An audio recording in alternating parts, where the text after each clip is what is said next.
19 mars 1991. Cette date marque la parution de la 15e édition de 1991 du Weekly Shonen Jump. Actuellement dans le magazine était publié le manga Dragon Ball, où nous nous trouvions à un point avancé de l'arc sur la planète Namek. Dans le chapitre précédent, Goku arrivait enfin à finaliser son gigantesque Genki-Dama, le dernier espoir pour battre Freezer. Alors que Piccolo, Gohan et Krillin l'avaient distrait jusqu'à le foutre à bout de nerfs, il décide dans sa colère de tuer tout le monde en détruisant Namek. Il prépare alors une attaque ridiculement petite par rapport à la puissance qu'elle est censée avoir, montrant une fois de plus la puissance écrasante de Freezer, mais c'est pile à ce moment-là que le Genki-Dama est finalement prêt, et que Goku n'attend pas un seul instant pour lui lancer directement dessus, le tout dans un panel absolument magnifique. Après une explosion titanesque se voyant depuis l'espace, avec une attaque contre laquelle Freezer n'a rien pu faire, dans l'au-delà, Kaio l'affirme, ils l'ont finalement vaincu. Gohan et Krillin arrivent à ressortir de l'eau, tandis que le lieu du combat n'est maintenant plus qu'un immense cratère. C'est dans ce contexte que débute le chapitre 317, intitulé Seika Shika, soit la vie ou la mort en français. Gohan et Krillin s'inquiètent pour Goku et Piccolo qui se trouvaient tout proches de l'explosion, et malgré que Krillin tente de rassurer Gohan, il essaye de se rassurer aussi lui-même en disant qu'ils ne vont pas mourir comme ça. Après un instant de suspense, Piccolo ressort de l'eau tout en sauvant Goku. Un geste simple certes, mais lourd d'importance tant il représente désormais l'une des plus grosses marques de respect mutuel et de l'amitié qui liait les deux anciens ennemis. Gohan et Krillin s'envolent vers eux, montrant qu'ils n'ont quasiment plus aucune force, comme tout le monde, du fait qu'ils arrivent à peine à voler, ce qui avait déjà été souligné par Krillin juste avant, disant que s'ils ne sentaient pas l'énergie de Piccolo et Goku, c'est dû à leur manque d'énergie pour se concentrer. S'ensuit une page sans aucun texte ou onomatopée, montrant juste la joie pure d'avoir remporté le combat. Alors qu'il parle du fait de rentrer sur Terre avec le vaisseau de Goku, Krillin est soudainement choqué, se rappelant juste qu'il a oublié Bulma. Même Goku eut un sursaut de panique quand il croyait que Krillin avait vu Freezer. On peut d'ailleurs voir à quel point le tyran avait marqué Goku et lui avait fait peur, pour directement avoir pensé à lui dès l'expression surprise de Krillin, ce qui est assez rare, surtout pour quelqu'un qui essaie de garder ses adversaires en vie. Krillin blague sur le fait que Bulma peut être aussi terrifiante que Freezer, ce qui permettra de détendre l'ambiance en faisant rire tout le monde. Tout montrait une fin de combat et une fin d'arc, après une bataille grandiose, l'insistance sur tous les personnages à bout de force, Goku qui a vaincu Freezer avec la plus grosse attaque que l'on ait vue dans Dragon Ball, le tout validé par Kaio lui-même, un dieu rappelons-le. La joie et le long soulagement montré, un faux moment de panique pour nous avoir, une blague légère allégeant encore plus le ton, bref, le chapitre insiste à nous montrer une vraie fin de bataille. Piccolo mentionne ensuite le grand chef et les autres Namek en disant qu'ils peuvent désormais reposer en paix, avec la planète certes amochée, mais qui existe toujours. Mais le fait que Piccolo connaisse le grand chef interpelle Krillin, qui lui demande comment il peut le connaître. Et alors qu'il continue de regarder Piccolo, son regard se glace. Il se met à trembler. Il arrive à peine à s'exprimer. Sur le coup, vu que tout semble indiquer une fin d'arc, on peut potentiellement se dire qu'il est choqué plus que de raison par rapport à quelque chose dont il s'est rendu compte à propos de Piccolo. Mais en réalité...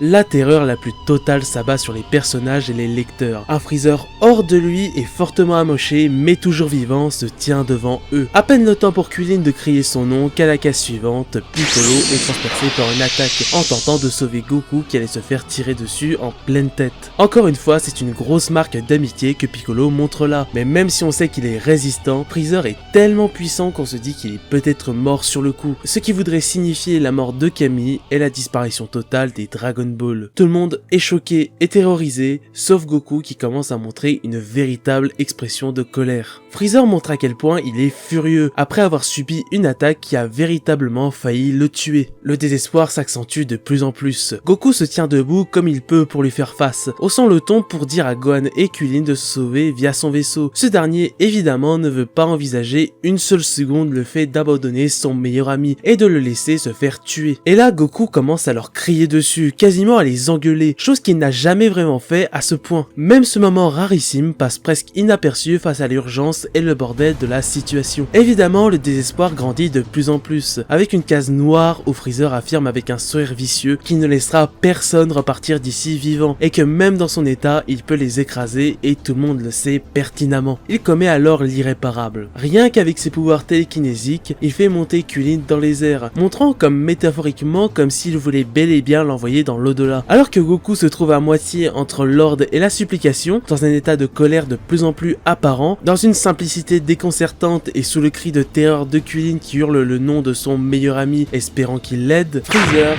fait exploser le jeune humain. Ce dernier est satisfait, tandis que Goku et Gohan sont choqués. S'ensuit une expression de Goku réalisant à quel point le désespoir est grand. Il ne connaissait pas les pouvoirs des Dragon Ball de Namek, pouvant ramener autant de fois une personne à la vie, lui faisant réaliser que c'est réellement la fin pour Krillin. Alors qu'il était déjà furieux contre Freezer pour tous ceux qu'il avait tués de sang-froid, ceci était la goutte d'eau qui fit déborder le vase. Les lecteurs pouvaient se rappeler à quel point Goku était hors de lui quand un des monstres de Piccolo Daimao avait assassiné Krillin. Alors, après tout ce qu'il avait enduré et après avoir été mis si en colère par Freezer pour à quel point il est maléfique, on ne pouvait que se demander ce qui allait se passer. Goku tremble et bouillonne de colère, mais d'une colère froide et très puissante, où il montre son désir de vengeance. C'est alors que...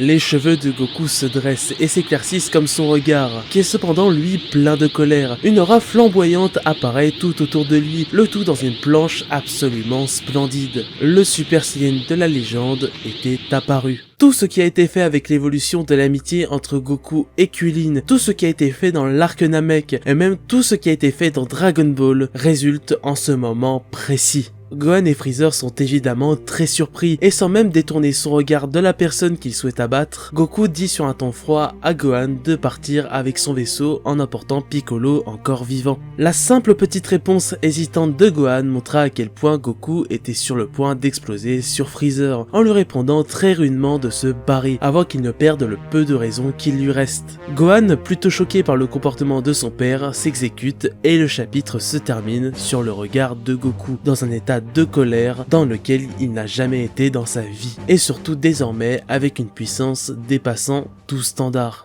S'en suivra le combat légendaire que l'on connaît tous, étant d'ailleurs toujours considéré par beaucoup comme l'un des plus grands combats de manga de tous les temps. Aujourd'hui, quasiment tout le monde connaît ou a au moins déjà vu le Super Saiyan, un concept et un design de transformation si simple et si cool à la fois, qui a inspiré une grande partie de la culture populaire et qui est devenu un vrai standard aujourd'hui pour énormément de mangas, comme d'œuvres occidentales. Tout ça dans un chapitre et une scène absolument inoubliable, un moment rempli de détails et d'émotions, que cela soit de la tristesse, de la colère, de l'impuissance, de la terreur, mais aussi de l'espoir, et pour les lecteurs, énormément de hype. Cela a transporté le manga à un tout autre niveau, et pour le Super Saiyan, comme on dit, souvent imité, jamais égalé. C'est ce chapitre qui fit passer Dragon Ball d'une grande œuvre à une légende. Cette vidéo était un test pour un nouveau concept, les chapitres légendaires. Le but est de revenir sur les chapitres de manga qui ont fait changer toute l'œuvre, qui l'ont fait élever d'un coup, voire ceux qui ont eu un impact sur la culture en général, en revivant justement ce 10 chapitres, en revenant sur les petits détails, mais surtout en expliquant son impact et ce qui le rend légendaire. Vos retours seront donc très importants, et n'hésitez pas à me proposer d'autres chapitres que vous considérez légitimement légendaires, selon ce que j'ai décrit. Pensez au pouce bleu, à l'abonnement et la cloche qui soutiennent moralement le référencement. C'était Dorian, tchuss.